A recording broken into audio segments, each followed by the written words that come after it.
주옵소서. 예수님의 이름으로 기도 올리옵나이다. 네.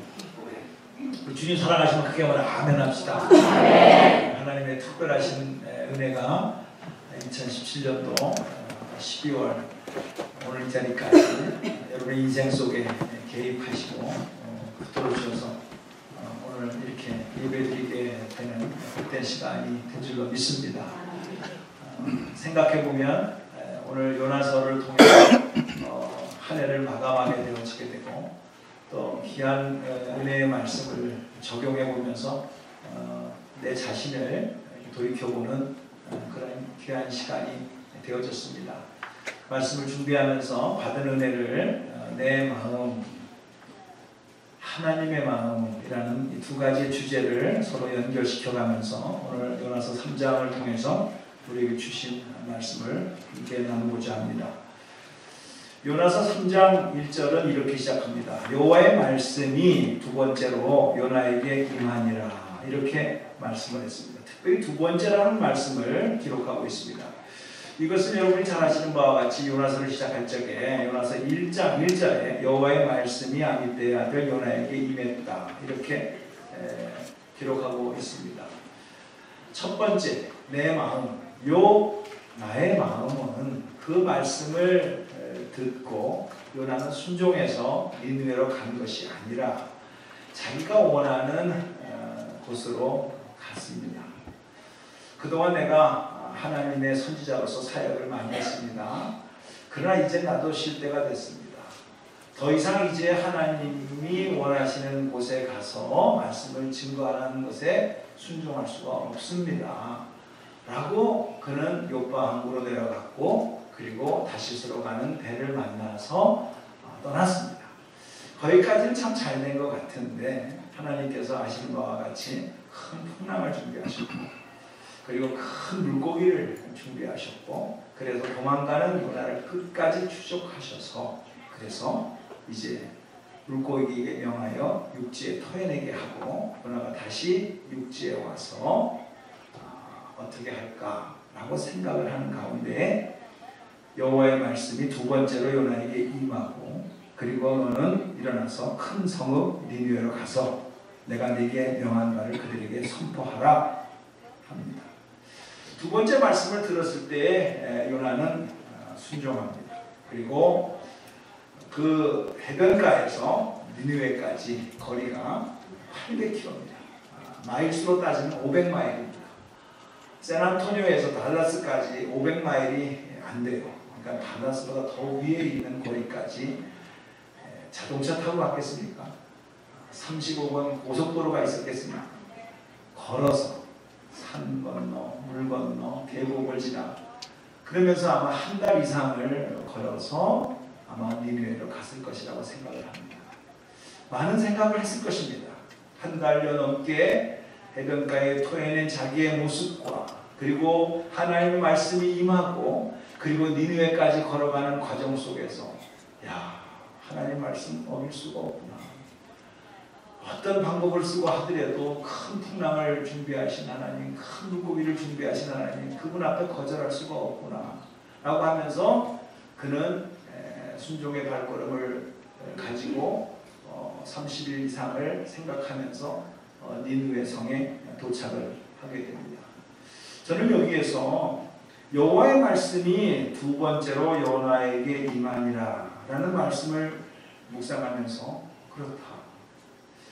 우리가 인생을 살아가면서 신앙생활을 하면서 요나를 또 성경에 나오는 요나를 욕할 게 아니라 한 번 말씀했다고 해서 우리가 듣자마자 순종하는 모습이었는가 라는 생각을 해봅니다. 그리고 두 번째까지 말씀하시는 하나님이라는 말씀을 통해서 꼭 그때 가야 어려운 고비를 다 겪고 난 다음에 순종을 해야 되는가? 에이, 요나 참 못됐다. 이게 선지자야? 이렇게 평가할 수 있습니다. 그러나 저는 깨달은 게 두 번의 순종에도 잘하는 거다. 시작. 두 번째 말씀하시는 가운데서도 순종하는 것도 잘하는 겁니다. 우리는 10번 들어도 100번 들어도 순종 안 할 때가 얼마나 많습니까?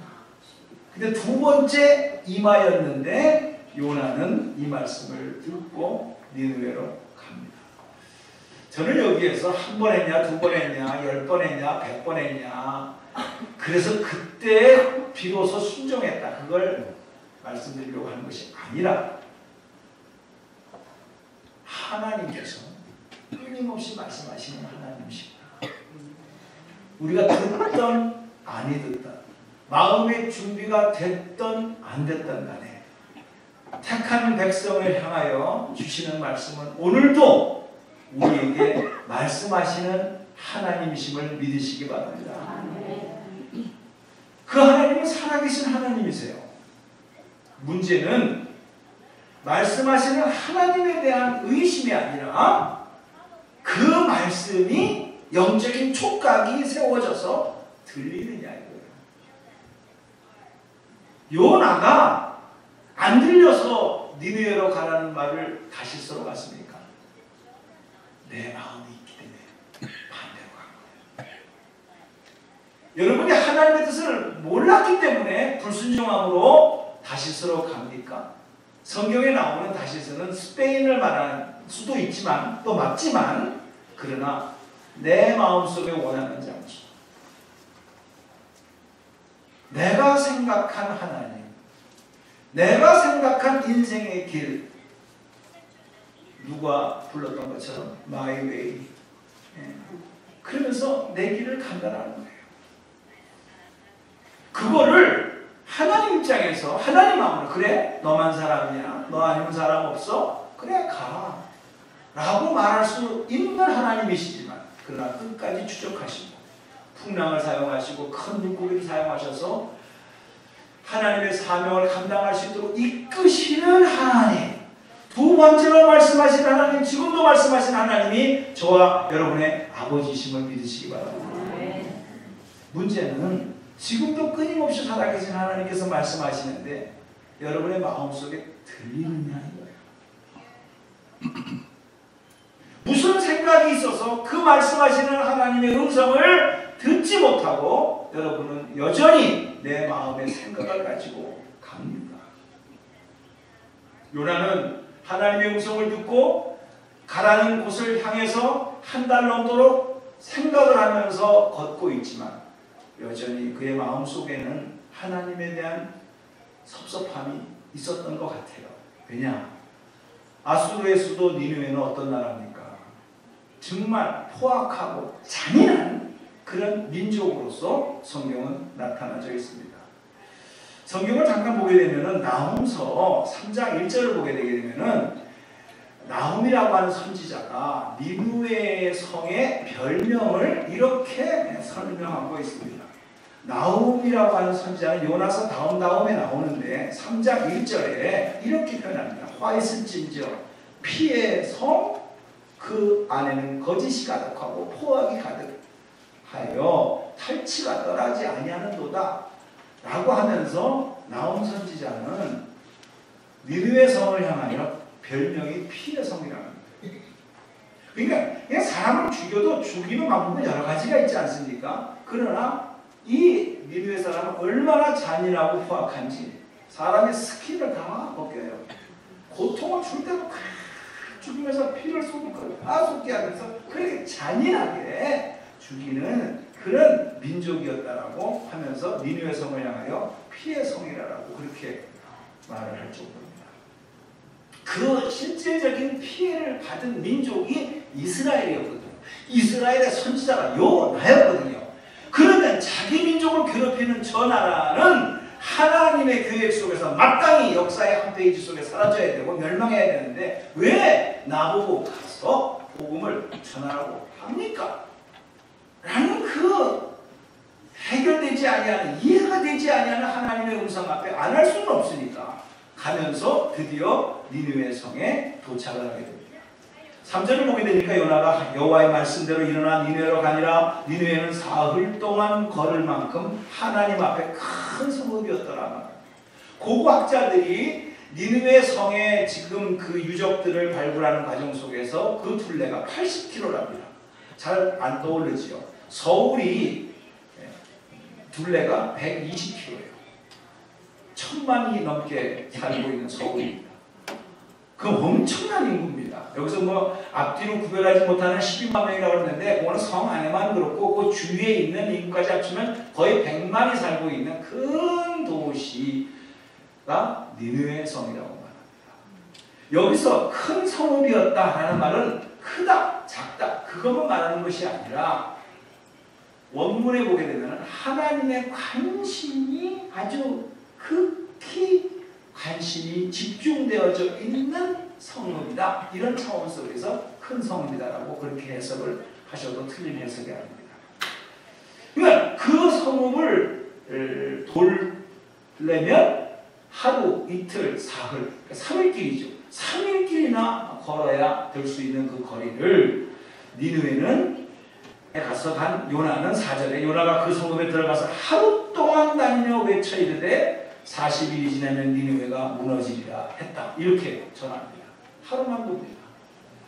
여전히 나의 생각, 나의 뜻에 내 마음은 니느웨는요 역사의 한 페이지 사라져야 돼요. 저 나라는 축복하면 안 돼요. 내가 하나님의 말씀 앞에 불순종했다간 큰 화를 당해서 제가 순종을 합니다만은 그러나 그들이 회개하면 안 되니까 그냥 하루 이틀 3일 길을 걸어갈 거리를 하루만 딱 하고 했다는 거예요. 이 말은 안 할 수는 없고 대충 하겠다는 것이. 저희 교회에서 있잖아요. 목요일날 전도팀이 있습니다. 그래서 이제 음식도 준비하고 그리고 또 찾아가서 복음도 전하고 합니다. 근데 오늘 말씀을 읽어보면서 이런 생각이 번뜩 들어요. 과연 우리의 수고와 우리의 그 헌신이 저 영혼을 구원할 수 있을까?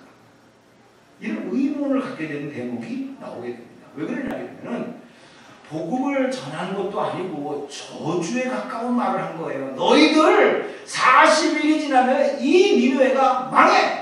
라는 그 말만 했거든요. 그러면 여러분이 좀 생각이 있으면 과연 요나가 니느웨에 가서 이 말만 했을까? 의문을 한번 가져봐야 돼요. 아마 다른 말도 했을 거예요. 근데 중요한 거는 성경은 다른 말을 했을 수도 있는데 그걸 다 생략하고 그냥 니느웨 성에 가서 외치기를 40일이 지나면 이 니느웨가 망한다 라는 말만 기록을 했다라는 거예요. 왜 그랬을까요? 왜 이 말만 집중적으로 요나 선지자를 통해서 이 말씀이 기록되어지게 되고 우리에게 들리게 되어졌을까요? 이거는 여러분들이 잘 아셔야 돼요. 결국은 하나님의 관심은 니느웨에 있는 게 아니에요. 내 백성, 내 나라, 이스라엘 백성을 향하신 하나님의 마음이 구구절절히 구약 성경에 기록되어져 있어요. 그래서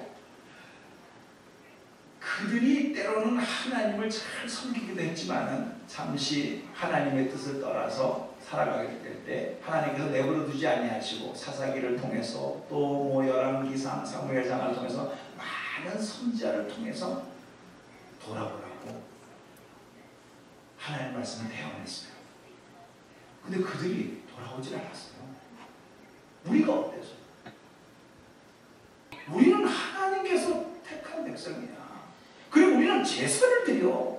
그리고 하나님의 말씀인 율법을 갖고 있고 그 율법을 우리가 시간마다 읽고 있는 우리가 아니야 라는 자부심이 있었다는 거예요.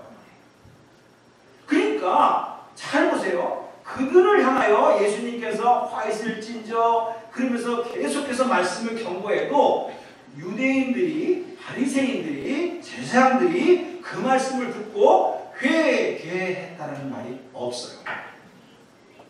오히려 그 말을 하는 선지자들을 죽였고 신약시대에 와서 예수님도 죽여버렸어요.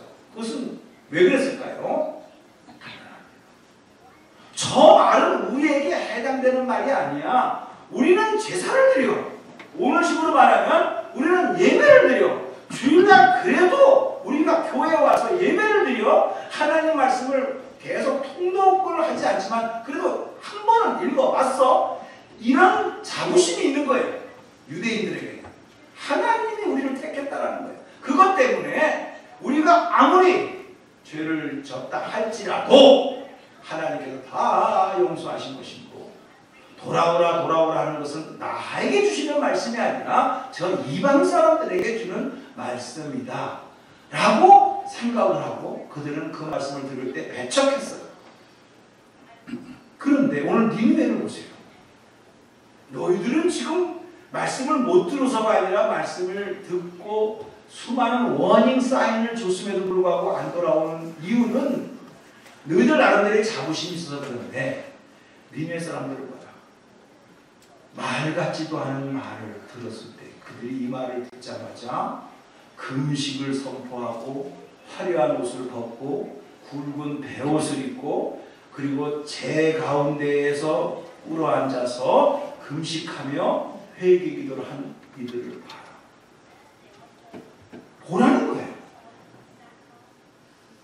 여러분, 우리가 지금 크리스찬으로서 상당히 은혜고 그리고 하나님의 사랑이라는 것을 느끼고 있습니다만은 그렇기 때문에 우리가 실수하는 게 있어요. 왜냐하면 교회에 와서 여러분들이 예수 그리스도의 보혈의 피로 말미암아 우리의 죄가 과거의 죄, 지금의 죄, 미래의 죄가 다 용서받았다. 저를 믿는 자마다 멸망치 않고 영생을 갖는다 라는 말을 수도 없이 들었거든요. 그러니까 우리 흔히 말해서 당장 지금 죽어도 나는 눈을 뜨면 천국이다 라는 확신에 가지고 구원의 확신까지 가르쳐주면서 계속해서 말씀을 들었습니다. 그러니까 죄라는 개념이 우리에게는 실제로 느껴지지를 않아요. 그냥 이거는 초신자 때 예수를 처음 믿을 때 나 같은 죄인 살리시, 진짜 그 찬송을 부르면서 얼마나 감동했으며 얼마나 많이 불렀습니까? 그런데 10년, 20년 지나고 난 다음에 그 노래를 부르면요, 뭐야? 또 이 노래 불러? 이건 나한테나 해당이 되는 노래가 아니야. 새로운 신자, 처음 믿는 사람한테나 해당되는 거야 라면서 그 감동이 사라져버립니다. 여러분, 한번 생각해보세요. 왜 그럴까요? 왜 그럴까요? 죄에 대한 심각성을 우리는요 느끼지 못해요. 마치 페인킬러에서 주사를 맞는 것처럼 계속해서 그 죄로 인하여 생기는 현상에 대해서 보혈의 피로 용서받았다, 너는 구별됐다, 이런 소리를 하도 듣다 보니까 진짜 죄를 졌어도 하나님 아버지 앞에 불순종하는 삶을 살았어도 거기에 대한 양심의 가책이 없어요. 실제로. 그러면서 그건 저하고 해당되는 게 아니에요. 안 믿는 저 사람한테 해당되는 거죠. 했던 거예요.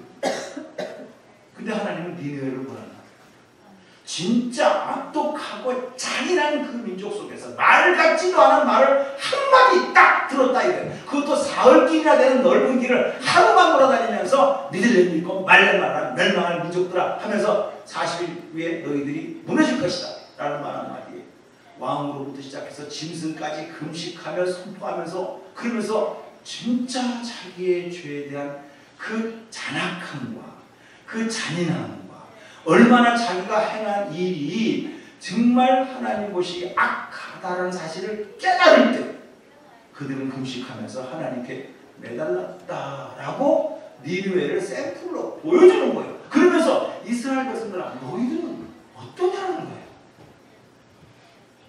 이것은 요 나를 향하여 주시는 말씀이기도 하지만은 그러나 우리 크리스찬들에게 오늘 우리의 삶을 조명해 볼 수 있는 귀한 메시지입니다.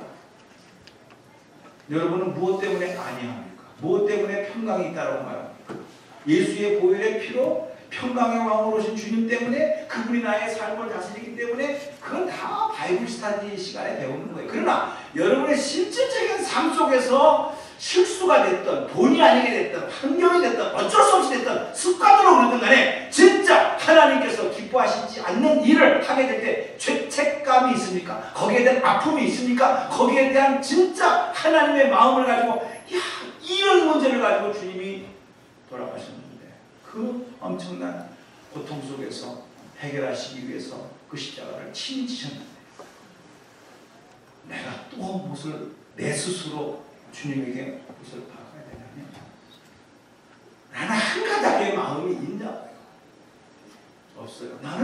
하나님의 자녀야. 지금 죽으면 천국 가.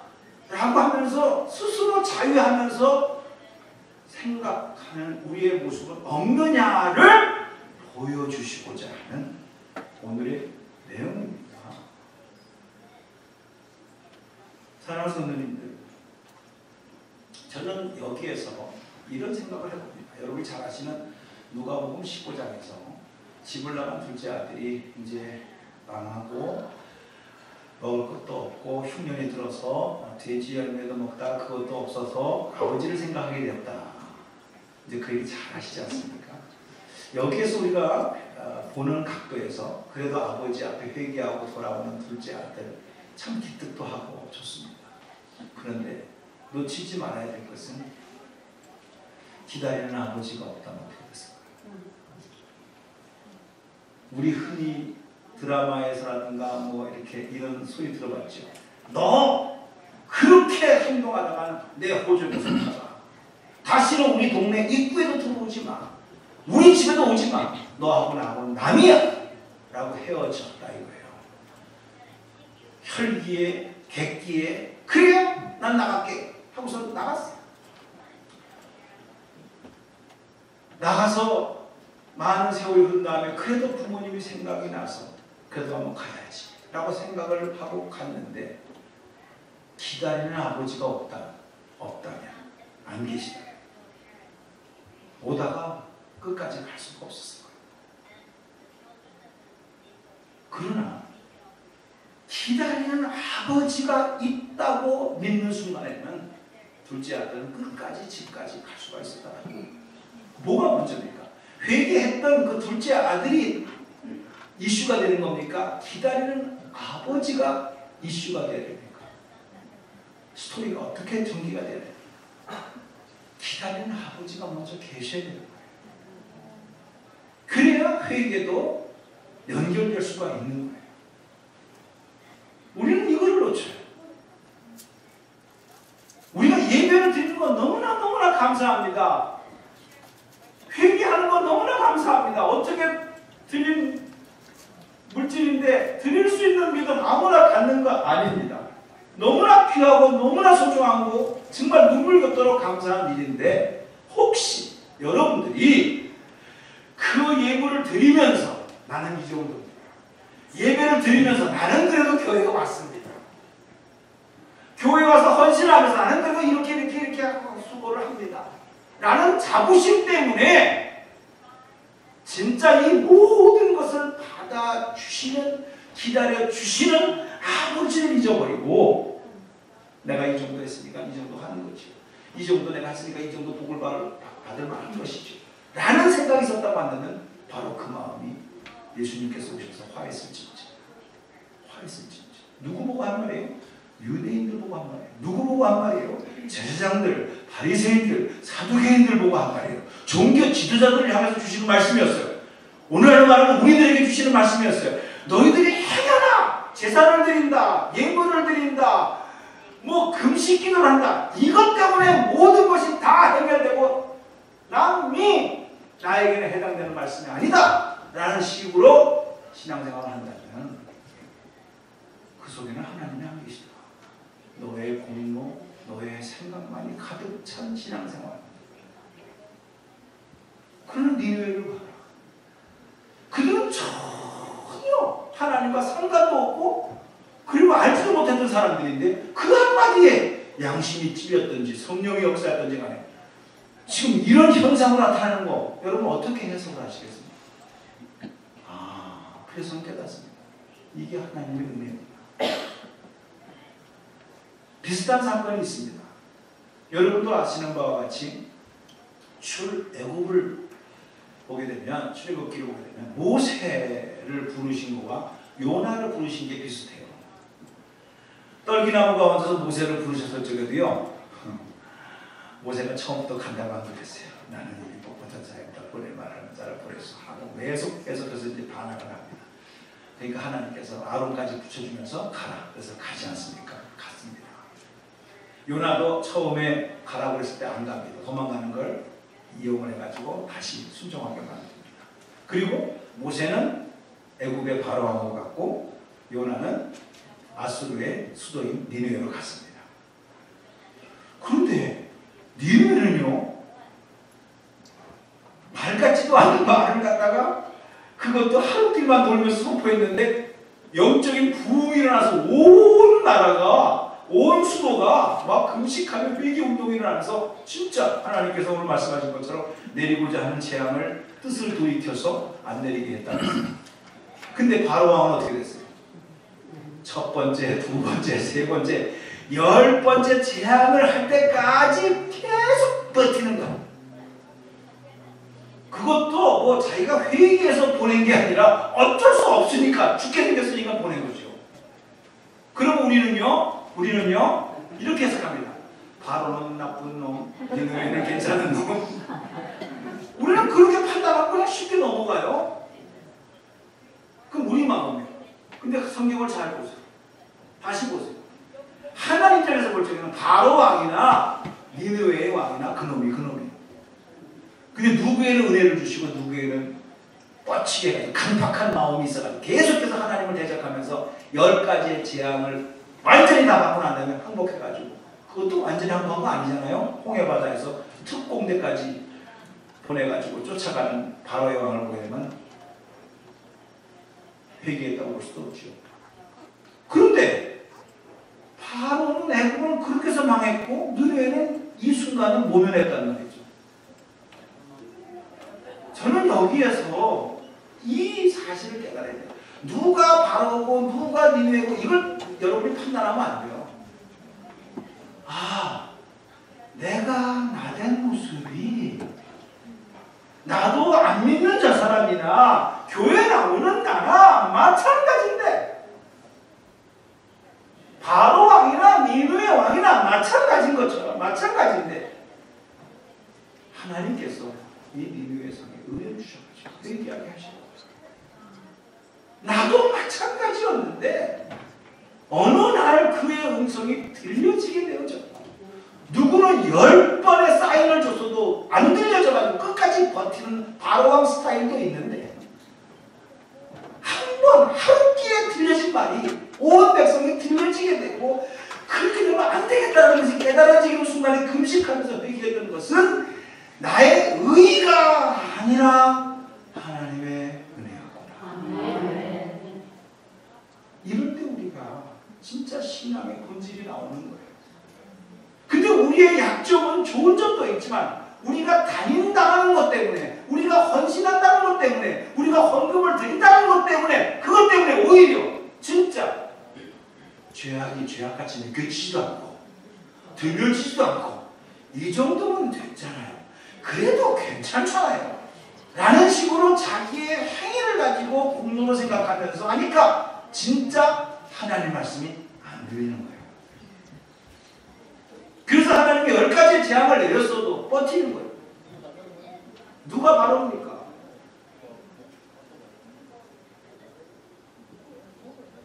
사랑하는 성도님들, 우리가 이 말씀을 다시 한번 묵상하면서, 조금 전에도 말씀드렸습니다만, 나 같은 죄인 살리신 주 은혜 놀라워.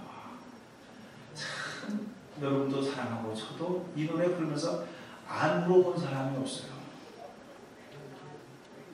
근데 20년, 30년 신앙생활을 하고 나서 이 노래를 부르면 또야? 또 나 같은 죄인이야? 나는 이제 용서받은 사람인데 뭐 또 죄인이야? 우리는 그렇게 해석을 하고 쉽게 넘어가요. 근데 내가 깜짝 놀란 성경 구절 하나를 발견했어요. 디모데전서 1장 15절을 보게 되면 사도 바울이 디모데전서, 디모데후서를 쓴 거 아시죠?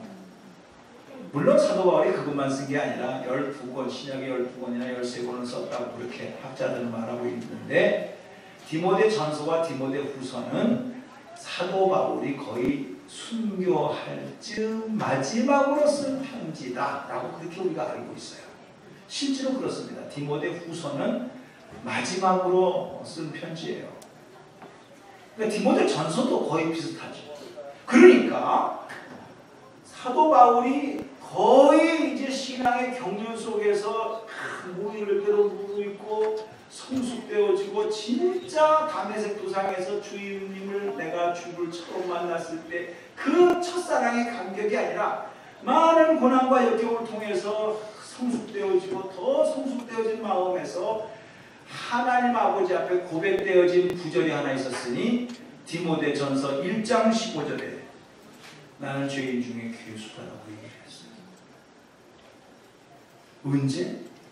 다메섹 도상에서 처음 주님 만났을 때 그 말한 게 아니라는 거예요. 신앙의 성숙과 깊은 하나님의 진리를 깨달았을 적에도 15절에 내가 죄인 중에 괴수다라고 말한 거예요. 어떻게 해석하십니까? 나는 죄인 중에 괴수다라고 하는 것은 처음 내가 세상에서 방황하고 내 뜻대로 살 때나 처음 만났을 때는 내가 죄인입니다. 이런 고백이 어울리는 거지. 내가 지금 그래도 교회 집사고 권사고 목사인데 내가 무슨 죄인 중에 괴수다라고 또 고백을 합니까? 그 말을 들어도 나에게 주는 말씀이 아니다. 각 믿는 사람한테 아직도 세상 사람에게 주시는 말씀 나하고 적용이 안 된다. 이렇게 받아들인단 말이에요. 들리지는 않아요, 저 소리가. 근데 사도 바울은 그 많은 역경과 1차 선교여행, 2차 선교여행, 3차 선교여행 다 마치고 난 다음에 쓴 거거든요. 그 많은 경륜 속에서도 그 많은 그 헌신 속에서도 나는 여전히 죄인 중에 괴수야. 그럼에도 불구하고 하나님께서 나를 써주시는 이건 은혜 아니면 해석이 될 수가 없는 얘기예요. 은혜 속에서만 저 고백이 가능한 얘기예요. 우리처럼, 아니 나처럼, 나처럼 내가 어때서 이 정도면 헌신한 거 아닙니까? 더 이상 요구하지 마세요. 제발 좀. 저 새로운 사람이나 시키세요. 라고 한다면은 그건 내 행위를 확인받으러 오는 것이지 하나님 아버지한테 예배드리러 오는 게 아니란 말이에요. 그 예배를 받으시겠냐고 하나님. 너는 네가 한 행위를 확인받으려고 온 거 아니야? 그 얘기예요. 근데 니느웨 백성은 말 같지도 않은 복음도 아닌 복음, 오히려 저주에 가까운 말을 들었음에도 불구하고 그들이 어떻게 이렇게 돌이킬 수가 있었을까? 이거는 인간의 생각으로 해석되는 게 아니라 성경 공부에서 해석되는 것이 아니라 이건 은혜밖에 안 돼. 은혜를 그렇게 해석이 안 돼. 하나님의 은혜를 보시다. 그 소리가 들리게 되고 그 말씀을 가슴에 박았구나. 그것이 무브먼트가 일어나서 저 낮은 자서부터 높은 자까지 짐승까지 진짜 왕의 조소까지 내려가면서 그러면서 금식하라 라고 했을 때 그들이 다 그 말씀을 들었다. 저는 이 말씀을 듣다가 참 예수를 안 믿는 니느웨 왕보다도 예수를 믿는 목사가 못하구나. 갑자기 그 생각이 들었어요. 왜냐하면 부활절 다가오기 전에 고난주간입니다. 고난주간에 여러분들 금식하시면서 우리 하나님 아버지 앞에 다시 한번 우리를 위해서 돌아가신 주님을 묵상해 봅시다. 한번 하루라도 금식해 봅시다. 그 광고를 분명히 해요. 또 해왔고 내년에도 할 거예요. 합니까? 안 해. 나는 커피 안 먹으면 안 되니까 안 돼요. 금식해야 돼요. 여러 가지 핑계를 대면서 안 해. 근데 안 믿는 사람이 왕이 그 대신들이 조소를 내려 니느웨에 선포하니까 야 짐승도 안 먹이지 마 하니까 다 들었어요. 참 내가 이거 보고 좀 마음이 좀 이렇게 섭섭했어요. 그러면서 현실이 그렇더라고요. 제 동창생이고 같이 학교 다닐 때 같은 옆 동네에 살았어요. 그래서 같이 학교도 가고 그래서 참 친했어요. 그 친구가 이제 휴스턴에서 제가 이민 와가지고 만나가지고 이제 참 반가운 이렇게 우정을 나누는데 하루에 담배를 3갑씩을 피워요. 골초 중에 골초예요. 그래서 이제 목사인 걸 아니까 야 담배 좀 그만 펴라. 건강에도 안 좋다니까. 야 이민 생활에서 야 담배 다들 무슨 재미를 사냐. 그러면서 막 그거 갖고 계속 피는 거예요. 그래서 뭐 어떻게 또 가까우니까 또 심하게 말할 수도 없는 게 그 친구 사이잖아요. 근데 이 친구가 담배를 잘 끊었어요. 그래가지고 야 이게 또 성령님께서 역사하는 걸 원하고서 이제 너 어떻게 끊냐니까는요. 목이 좀 아파가지고 병원에 갔더니만 의사가 너 담배 안 끊으면 죽는다고 했대. 그 한마디에 그냥 끊어버렸대. 죽는다고 하니까. 그래서 요즘 세상에 목사 말보다도 의사 말이 세구나. 여러분 자기에게 연결되어져 가지고 죽는다고 의사가 말하니까 아니 목사는 죽는다는 말 안 합니까? 근데 전혀 자기한테 해당해. 나는 영생으로 병원을 전부 다 받아들이니까 그 말이 실감이 안 들려. 근데 의사가 죽는다는 말은 피지컬한 죽음이거든 진짜. 그러니까 그 말은 들렸어 이 사람의 귀에. 그리고 담배를 새가 피피는 걸 끊어버려서 가버리지. 여러분 저는 여기서 말씀을 마치면서 아무리 죽을 것 같은 말씀이 선포되어지고 여러분들이 한다할지라도요 들리게 하시는 것이 은혜예요. 들리게 하시는 은혜가 있었죠. 여러분들이 들렸기 때문에 여기 와 계신 거예요. 들렸기 때문에 그만한 겨자씨만한 믿음을 지킬 수가 있었던 것입니다. 들렸기 때문에 부족하고 연약하고 쓰러졌어도 그래도 교회 가야지 하고 온 줄로 믿습니다. 여러분의 공로가 아닙니다. 오늘 이 말씀 꼭 잊지 이 주님의 계절에 은혜 아닌 것은 할 수가 없고 은혜 아닌 것을 우리가 해석할 수가 없는 일이 얼마나 많은지 다시 한번 이 땅에 예수 그리스도를 보내주신 하나님의 은혜를 저희들이 깊이 묵상할 수 있는 주의 계절이 되기를 주님의 이름으로 축복합니다. 같이 기도할까요?